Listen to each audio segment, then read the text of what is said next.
오늘은 미신과 은혜에 관한 이 법들이 나옵니다. 계속해서 율법 안에 심겨져 있는 우리는 정신을 배우고 있습니다. 신정 통치 국가인 이스라엘에서는 이것이 법률로서 적용이 되었습니다. 무서운 이야기죠. 신정 통치 국가라는 것은 무서운 이야기입니다. 정치적으로 종교가 관장을 하는 것인데 이것이 허락된 국가는 유대인의 국가, 그 이스라엘밖에 없는 것입니다. 천국이라 불리죠. 천국을 말하는 것입니다. 신정 통치 국가입니다. 이 그리스도인 몸에 속한 거듭난 그리스도인들에게는 교훈으로 받을 내용들이라는 것을 계속 강조를 드립니다. 그래서 이스라엘이라는 구약의 신정 통치 국가에 기록된 법을요, 문자적으로 또 정치적으로 법률적으로 지금 우리에게 적용을 해가지고 이 법에 어긋난 사람들에게 소송을 제기한다든지 체포를 한다든지 투옥을 한다든지 재산 몰수를 한다든지 추방을 하고 있다라고 한다면 그것은 사탄의 조종을 받고 있는 것입니다. 우리가 이 율법을 통해서 얻고자 하는 것은요, 우리가 섬기는 하나님께서 어떤 관점을 갖고 계시고 이게 세부적으로 나와 있는 것이거든요. 구약에 나와 있는 이 율법의 모든 계명들을 보면 그분의 관점을 세부적으로 알 수가 있습니다. 어떤 관점을 갖고 계시고 그것을 우리가 인지하며 주님과 교제하기를 원하시는 것입니다. 결과적으로는 하나님과의 교제 속에서 우리가 어떤 분과 교제하고 있는지를 알기 원하는 것이고요. 그러니까 교제하는 상대방이요, 나에 대해서 알아줬으면 좋겠는 거 아니겠습니까? 우리도 젊은 시절에 연애를 할 때 그렇죠? 연애를 할 때 그렇다고 상대방이 나에 대해서 알아줬으면 좋겠다고, 내가 어떤 사람이라고. 그리고 나도 그 사람에 대해서 더 잘 알아가고요. 그렇게 하길 원하는 것입니다. 하나님께서도 자기의 사랑하는 사람들에게 자기가 어떤 사람인지 알려주기 원하시고 또 그 사람들이 잘 그것을 배우기를 원하시는 것입니다. 그래서 우리는 우리의 기도에서 우리의 말씀들을 이제 드리는 것인데 하나님께 그때에 그래서 주님을 잘 알고 주님께서 이런 분이십니다. 그런데 내가 지금 이런 상황에 처했습니다. 내가 이런 것을 느꼈습니다. 하고 하나님 앞에 말씀드릴 때에 그것을 하나님이 기쁘시게 해드리는 것입니다. 기도에서 많이 이제 사용할 수 있는 것이죠. 그러니까 서로 공감이 되면 얼마나 그 대화가 좋습니까? 서로 사랑하는 사람들끼리 서로 취향이 맞다고, 코드가 맞다고. 그러면은 그 교제가 얼마나 즐겁습니까? 그냥 하나님과의 교제도 마찬가지인 것입니다. 그 코드를 맞춰가는 중입니다, 우리는 지금. 그래서 지금 18절에 보면요, 너는 무당을 살려두지 말지니라 그러셨습니다. 주님께서는 아주 싫어하십니다. 무당들을요, 아주 싫어하신다고. 무당들을 살려두지 말지니 이렇게 말씀하셨습니다. 그래서 이 말씀을 사실 근거로 해서 이제 로마 카톨릭과 개혁주의 신교죠. 개신교 말하는 것입니다.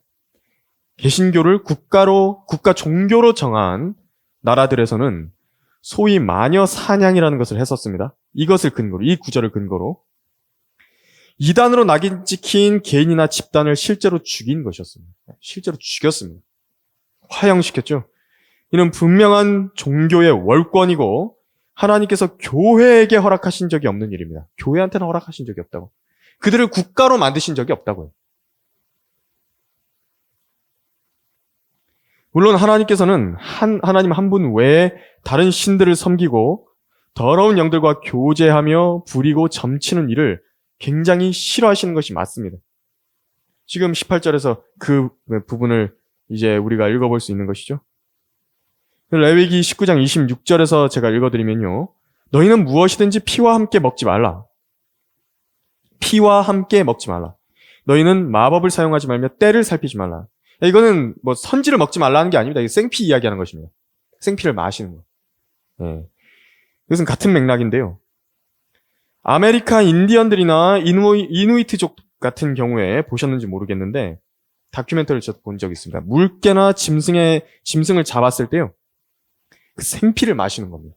그 잡은 그 고기에서요, 바로 피를 뽑아내갖고 거기에서 그 자리에서 그 피를 마셔버립니다.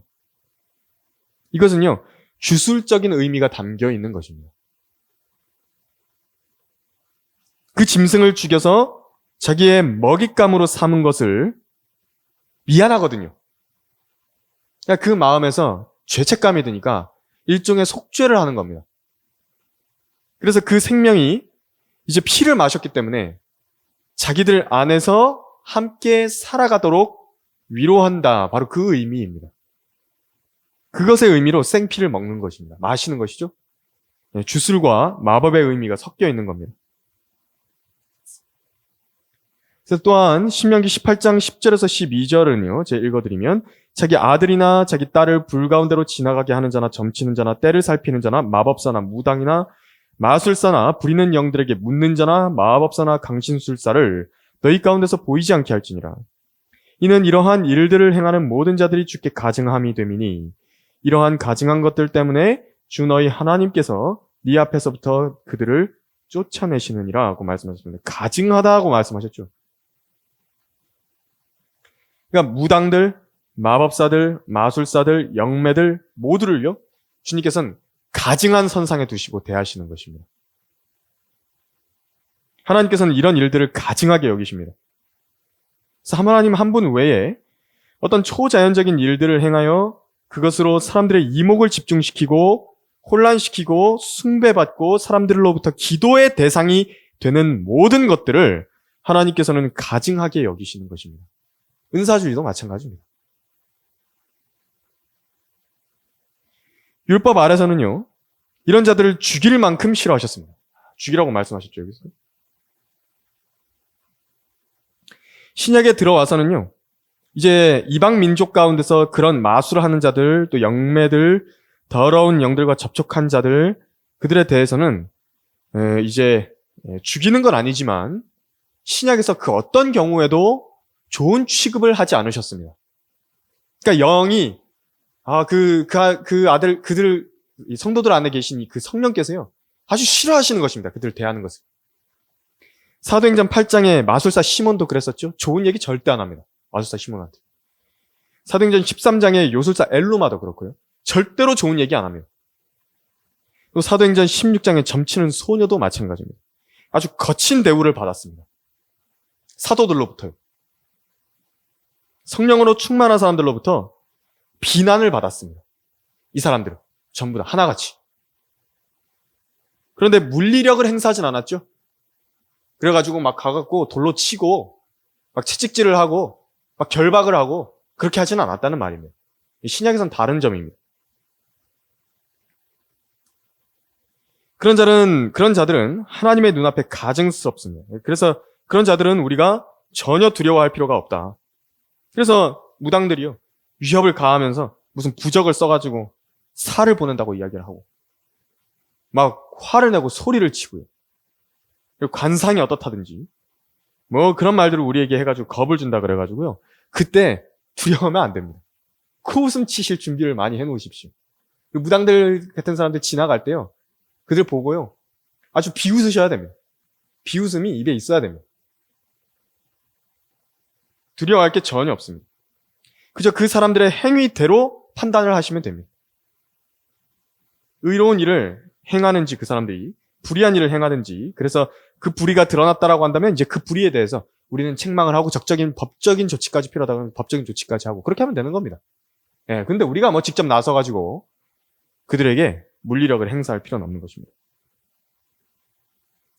이 범법 행위를 했으면 그때 법을 따라서 고소당해서 처분을 받는 것이죠. 그런데 종교, 믿음, 미신이라는 행위를, 미신에 관련한 행위를 법적 조치로서 그리스도인들이 물리적으로는 보복할 수 없습니다.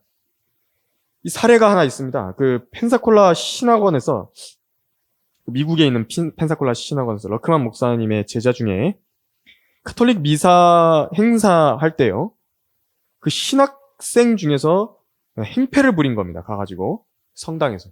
그래서 기물을 파손한 사람이 있었다 그럽니다. 또 이렇게 소란을 일으키고요. 러크만 목사님이 어떻게 하신 줄 아십니까? 거기 성당에 가셔가지고요, 사과를 하셨습니다. 그래서 우리는요, 물리적인 보복을 하는 사람들이 아닙니다. 우리는 혈과 육으로 싸우는 사람들이 아닙니다. 그런 사람들과는 기도로 싸우는 것입니다. 그때 싸우는 겁니다, 기도. 우리의 기도는 하나님으로 움직이죠. 그런 사람들은 문제가 안 된다고. 그런 걸로 미신으로 두려워하는 사람도 있습니다. 그런 사람들한테 내가 기도해 주겠다고. 그 기도 응답 안 된다고. 그런 것들은, 그 미신들은, 그 귀신들이라고 네가 쫓고 두려워하는 것들 전혀 두려워할 필요 없다고. 그렇게 이야기해주고 내가 하나님께 내가 섬기는 하나님께 기도해주겠다고 그렇게 말하고 기도해주면 되는 것입니다. 우리 기도에 들으시지 않습니까? 하나님께서 응답해 주시는 겁니다. 성령대로. 그리스도인들 중에서요, 미신의 영향을 받는 사람들이 있는데 전혀 그럴 필요 없습니다. 어떤 무슨 관상을 뭐 본다든지요, 손금이 어떻다든지, 타로 카드를 본다든지, 징크스가 어떻다든지, 탄생하는 해와 달이 뭐 어디에 있다든지, 뭐 그래서 삼재라 그러죠? 아홉수라 그러고, 그런 거 막 두려워하고 그러면 안 됩니다. 그럼 괜히 신경 쓰이고 막 그렇게 해가지고요. 자기가 무슨 일이 있었다고 생각해가지고 이번 연도에 있었던 거 막 세보고요. 혹시 사실이 아닌가, 그런 거 두려워하고. 하나님을 슬프시게 드리는 것입니다. 그런 거 믿는다고.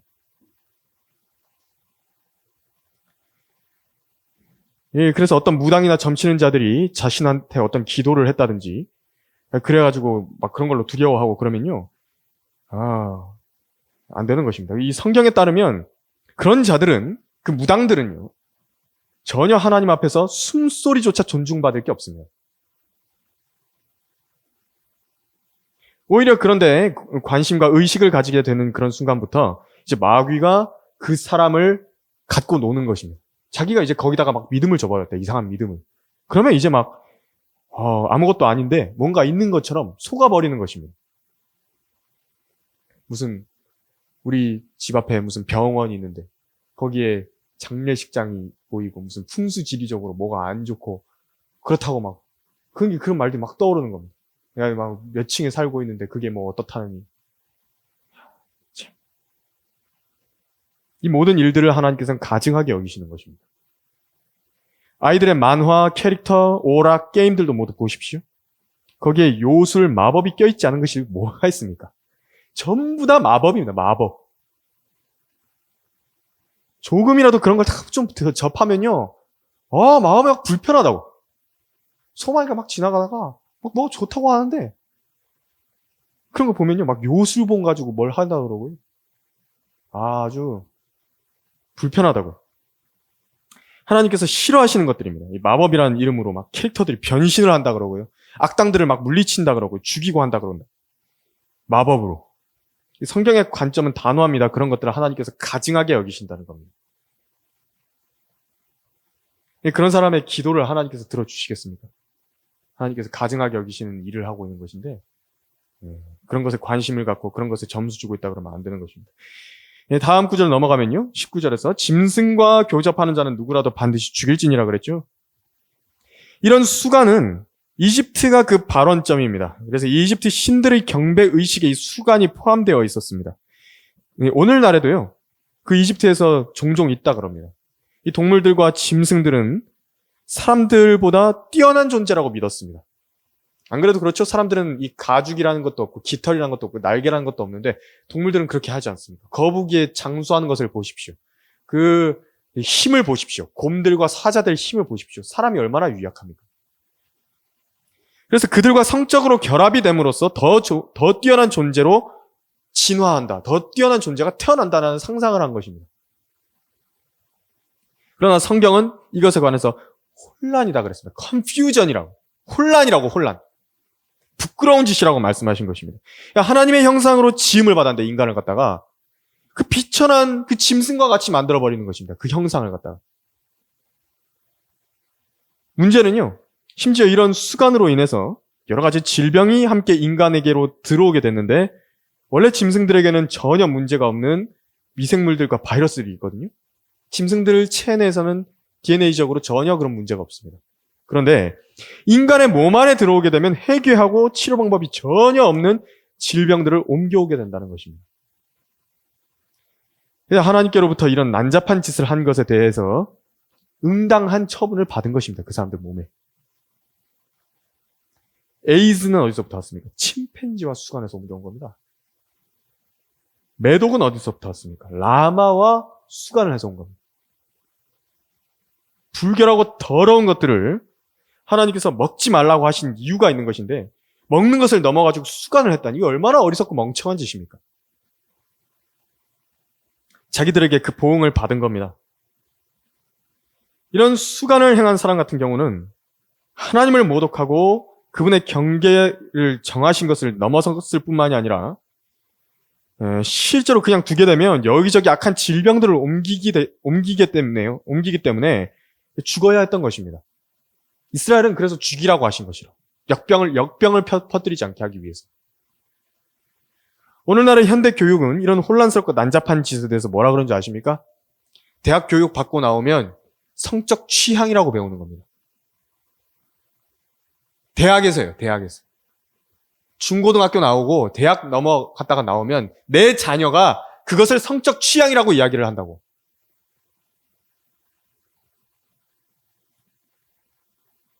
다음 구절 보면 20절입니다. 주 한 번 외에 다른 신에게 희생제를 드리는 자는 완전히 멸절시켜야 하리라. 그 희생제라는 것은요, 귀하고 값진 것을 희생해서 드리는 경배의 행위를 희생제라고 하는 것입니다. 주 한 번 외에는 어떤 존재도 그러한 귀한 경배를 받을 자격이 없습니다. 주님 한 분 외에는. 하나님께서 받으시는 경배는 영적 존재들에게 있어서 가장 탈취하고 싶은 것입니다. 특히 마귀가 이것을 욕심냅니다. 아주 욕심을 내죠. 다른 모든 존재들로부터 하나님이 받으시는 경배를 자기가 탈취하고 싶어 한다고. 그것입니다. 그래서 우리의 값진 것을 드리고 모든 것을 다하여 높여 드릴 분은 하나님 한 분밖에 계시지 않으신 것입니다. 우리나라 유교에서 전통적으로 강조하는 제사에 대해서도 잠깐 여기서 다뤄보겠습니다. 이 조상 제사에 대해서 뭐라고 오늘날에 이야기하냐니까 효와 예를 다하는 것이다. 조상들에 대해서. 그런 의미에서 제사를 하는 것이다라고 말을 합니다. 그러니까 자기들이 살아있을 때 다 못한 효를 죽은 뒤에 예를 갖춰서 끝까지 실천한다는 의미로 실행하는 것이다라고 좋게 포장을 합니다. 하지만 이것은요, 현대적인 해석에 불과합니다. 이것은 전통 유교가 말하는 것과 전혀 다릅니다. 실제로요, 영적인 존재가 와서 재물을 누린다고 믿었습니다. 제사 때에 신위라고 하는 그 위패가 모셔집니다. 처음 들어보셨을 겁니다. 그 위패가 있는데 제사할 때 그걸 그 앞에다가 둔다고. 그럼 거기 그 나무 위패예요. 조상이 이 자리에 오셨다라는 어떤 혼의 임재로 믿는 것입니다. 제사할 때 그 혼이 그쪽으로 온다고, 그 위패로. 그게 종교이지 도덕적인 효와 예를 갖추는 것입니까? 그것뿐입니까? 종교입니다, 그거. 또 죽어서 호흡이 사라져버린 사람에게 무슨 효를 어떻게 예를 다해서 갖춰가지고 드린다는 것입니다. 부모에 대한 공경은요, 살아 계실 때 최선을 다하는 것입니다. 죽은 후에는 그 부모로부터 받은 사랑이죠. 그래서 그냥 기억하는 정도면 된 것입니다. 근데 제사에 모셔둔 위패에 그 혼이 임재한다. 그것은요, 단순한 효와 예 차원을 넘은 겁니다. 조상에게 이런 제례를 이제 갖추죠? 그래서 모든 드려지는 음식, 술, 이런 것도 다 순서가 있고요. 큰 절이 있고, 헌작이라는 게 있고, 독축이라는 게 있습니다. 그 조상에 대한 감사와 보은이라고 말을 하는 것입니다. 그래서 소멸해버린 그 사람의 존재가 여전히 후손이 제사를 드릴 때에 그 안에서 이제 기억이 되고 존중이 되는 겁니다. 그래서 거기서 영생불멸한다고 믿는 겁니다. 자기 존재가 사라져버리는 것을 두려워한 어떤 누군가가 있겠죠? 그것을 후대에게 너희는 이렇게 해줘야 된다고, 나에 대해서. 나를 기억해줘야 된다고. 책임을 맡겨버린 겁니다, 그거 그냥. 떠맡긴 거라고, 그 후대한테 전부 다. 나쁜 사람이죠? 아주 사악한 자입니다. 자기를 종교화시켜가지고 물려준 거라고. 자기 자식들한테. 뭐 하는 짓입니까, 자식들한테 그게. 누구인지 몰라도 그런 더러운 교리들을 가르쳐가지고 수많은 후대를 거짓말의 올무에 걸리게 만든 자는요, 더 큰 저주를 받아야 됩니다. 이렇게 후손이 해주면 자기가 영원히 불멸하는 혼이 그렇게 가문 가운데서 기억하면서 영생 불멸한다. 근데 제사밥 못 얻어먹으면 어떻게 되는 줄 아십니까? 혼이 막 약해진답니다. 그래서 귀신이 돼가지고요. 구천을 떠도는 겁니다. 그래서 후손이 계속 돌보고 먹여줘야 된다는 겁니다. 언제까지? 모릅니다. 이 귀신들이, 이 제사밥 못 얻어먹은 불쌍한 귀신들이 집안에 들어와가지고 화를 가져오거나 복을 가져온다. 그렇게 얘기를 하는 겁니다. 그 귀신들이 여기저기 붙어 있다고.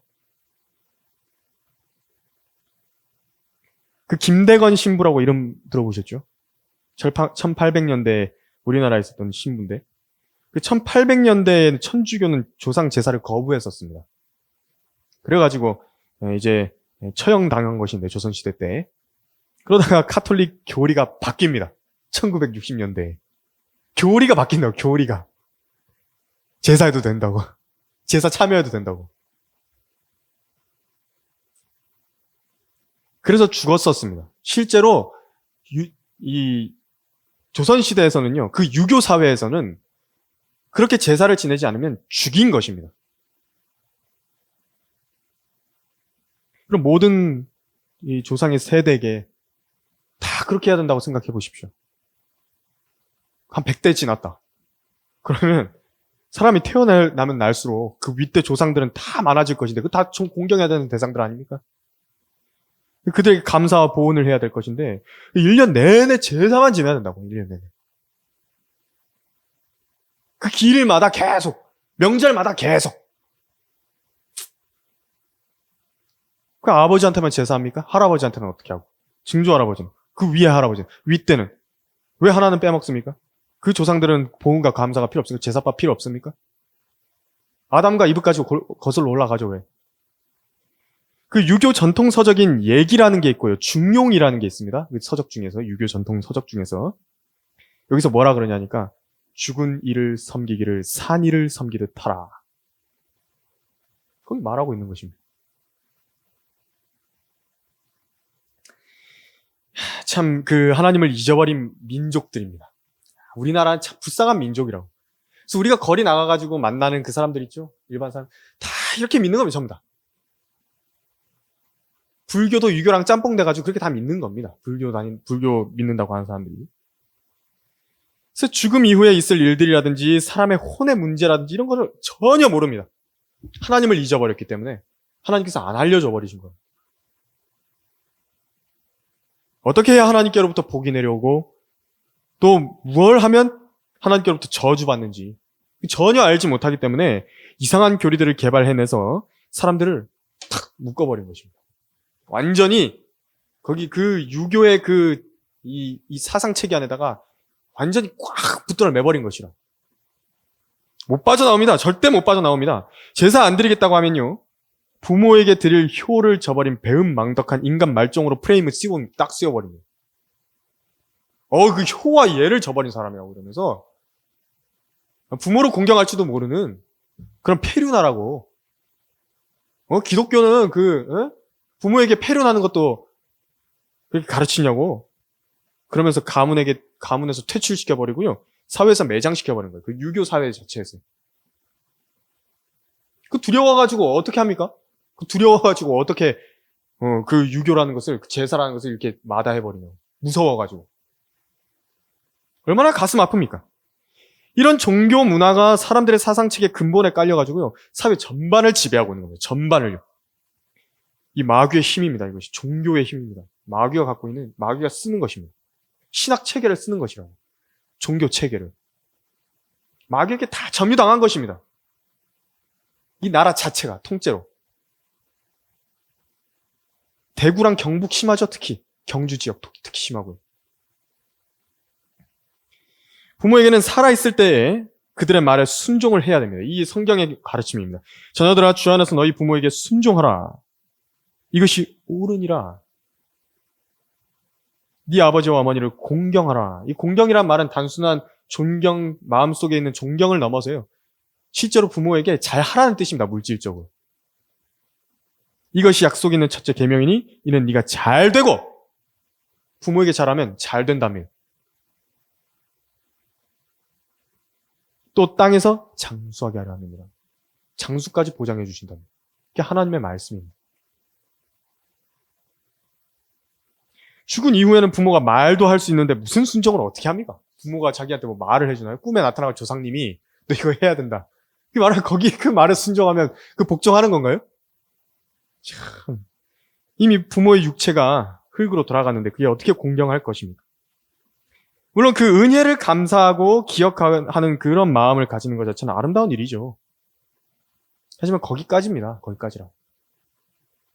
제사를 지내지 않으면 뭐 부모 혼이 귀신이 된다든지 밥을 굶는다든지 그런 게 아니라는 겁니다. 그리고 또 뭐 이야기를 합니다. 제사 때 모이면은 가족들끼리 모이면 서로 끈끈한 관계를 확인도 하고 가족들 간에 유대도 확인하고 옛 이야기도 하면서 추억과 효를 되새길 수 있지 않냐. 아유, 좀 모여가지고 싸우지나 말지. 자기 자랑이나 하고 자기 자식 자랑하고 서로 비교하고 해서는 안 되는 말들을 하고요. 술 취해가지고 소란 피우고 그러면서 그런 말을 합니다.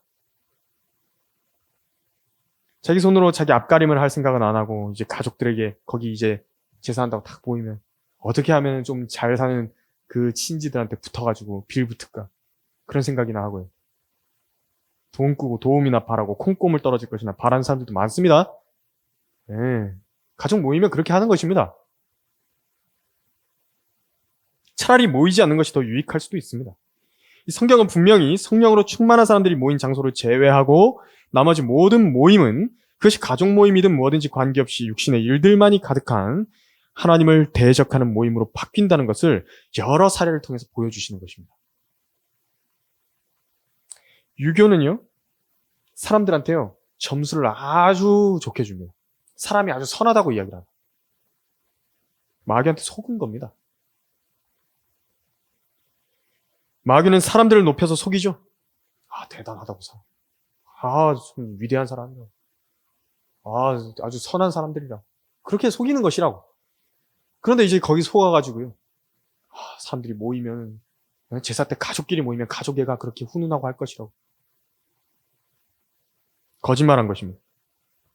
이제 다음 본문 보면요. 21절에서 24절까지 한번 보겠습니다. 너는 타국인을 학대하거나 압제하지 말라. 이는 너희도 이집트 땅에서 타국인들이었습니다. 너희는 어떤 과부나 아비 없는 아이도 괴롭히지 말지니라. 만일 네가 그들을 어떻게든 괴롭혀서 그들이 조금이라도 내게 부르짖으면 내가 반드시 그들의 부르짖음을 들으리라. 나의 진노가 뜨겁게 달아올라서 내가 너희를 칼로 죽이리니 너희 아내들은 과부가 되고 너희 자식들은 아비 없는 자가 되리라. 무서운 말씀이죠. 무서운 말씀입니다.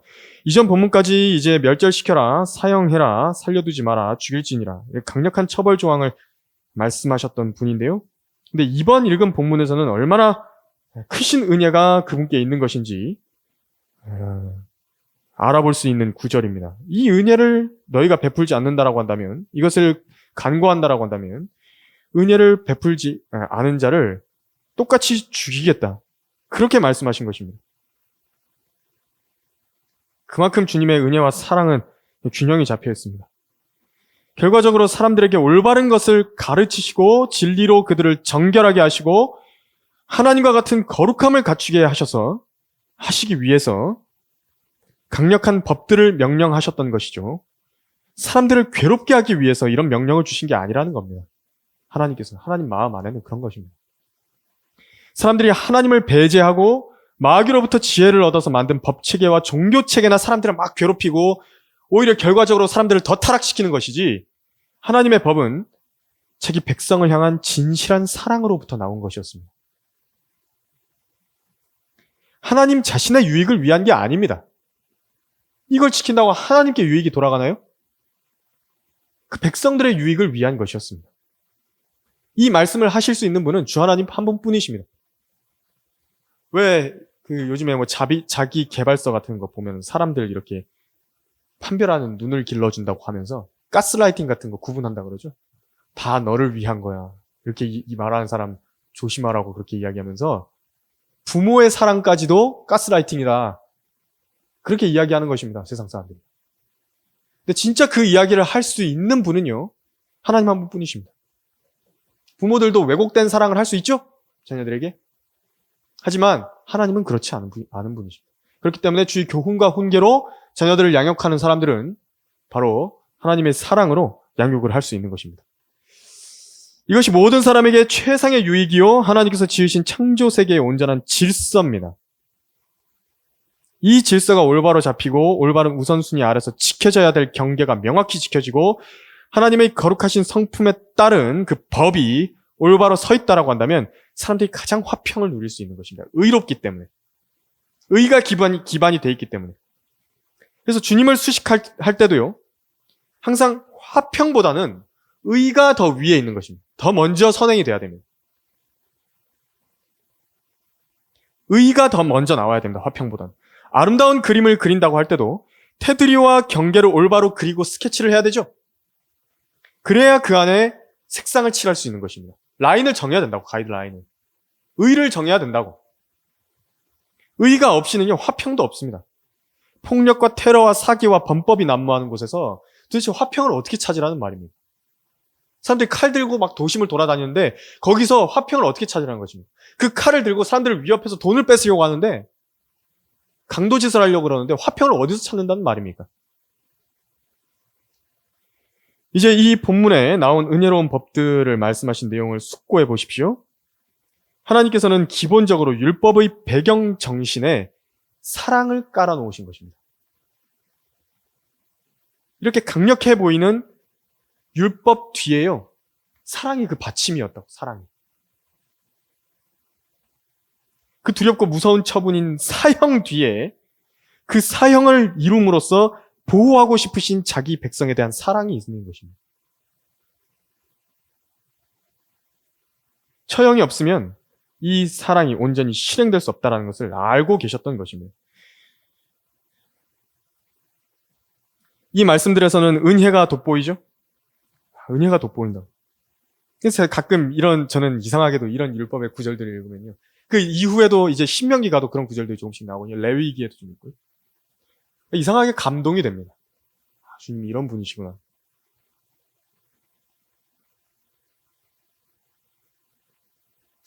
그래서 21절에서 너희도 타국인으로서 같은 처지에 있어 보았기 때문에 너희 안에 있는 타국인들에 대해서 학대하거나 압제하지 말라, 이렇게 말씀하셨습니다. 자신들이 압제를 당했었다고 그것을 괜한 데다가 화풀이 하고요, 타국인들에게 동일하게 당해보라고 갚지 말라는 것입니다. 그렇게. 근데 사람들은요, 이런 아량을 잘 베풀지 못합니다. 이게 사람입니다. 그래서 군대에 가면요, 선임들한테 자기가 가혹행위를 당했었으니까 자기 후임들한테도 그대로 가혹행위를 물려주는 것입니다. 이렇게 해야 군기가 선다고. 나도 그렇게 해서 군기가 섰다고. 간호사들의 세계에서도 유명했었죠? 태움이라는 게 있는 것입니다. 태움이라는 게. 간호사들의 세계에서. 자기가 윗 간호사들한테 막 엄청나게 그렇게 태움이라는 걸 당하는 것입니다.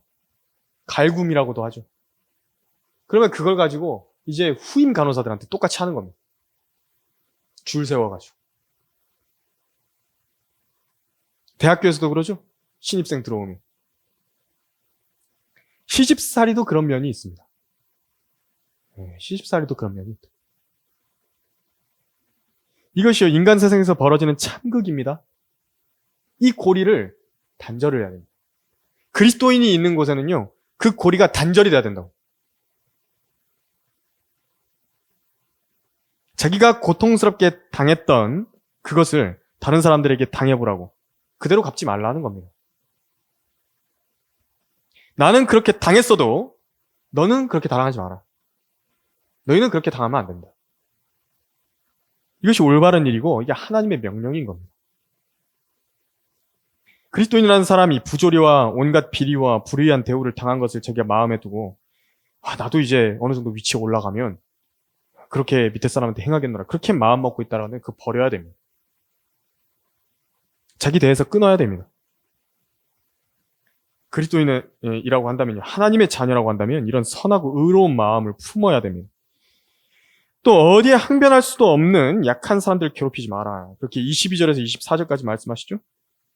과부, 아비 없는 아이 괴롭히지 말라고.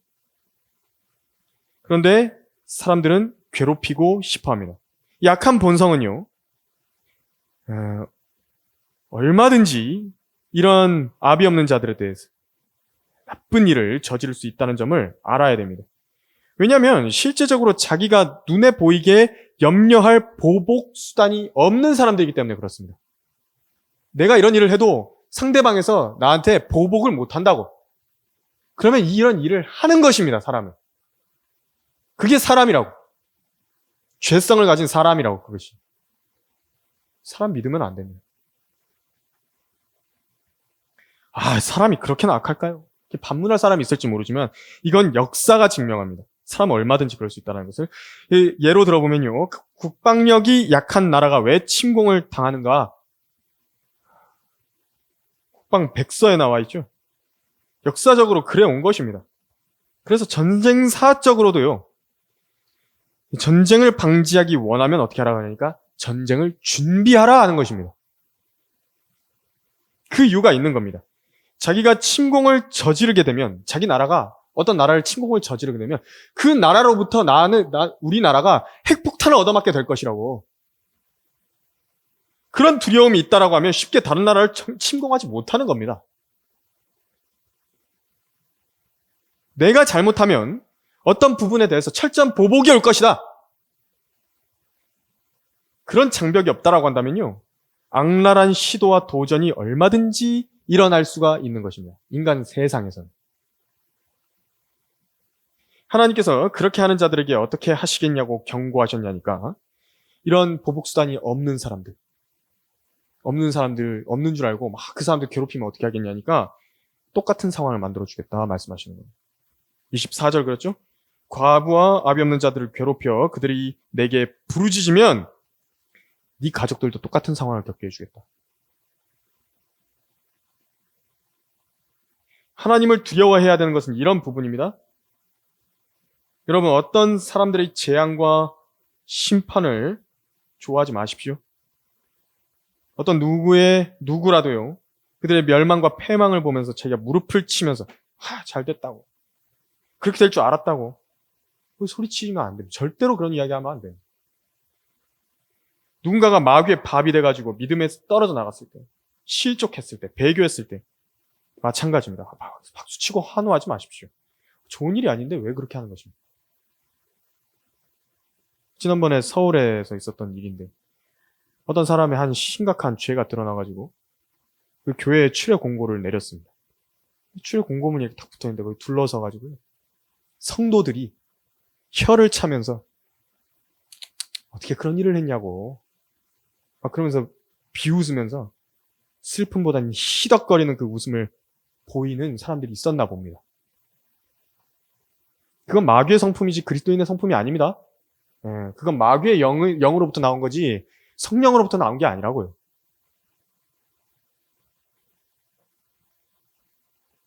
누군가가 병으로 아파서 고통 중에 있을 때 주의해야 됩니다.